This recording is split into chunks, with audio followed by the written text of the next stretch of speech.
கருவேப்பிலை தொக்குக்கு அரைச்சாச்சு. இந்த ட்ரையாக வறுத்ததெல்லாம் பவுடராக அரைச்சி வச்சாச்சு.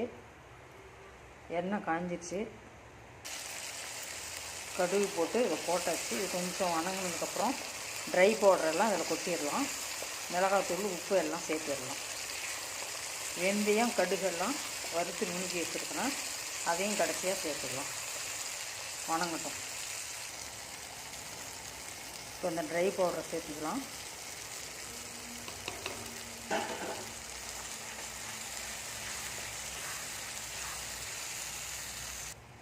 மிளகாத்தூள் சேர்த்துக்கலாம்.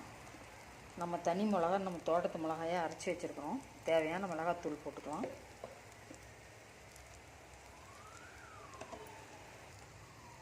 உப்பும் தேவையான அளவு போட்டுக்கலாம். போட்டு பார்த்துட்டு பத்தலைன்னா சுவை கம்மியாக இருந்தால் சேர்த்துக்கலாம். இப்போ ஊறுகாய் போடுற பவுட்ரு கொஞ்சம் கலந்துக்கலாம்.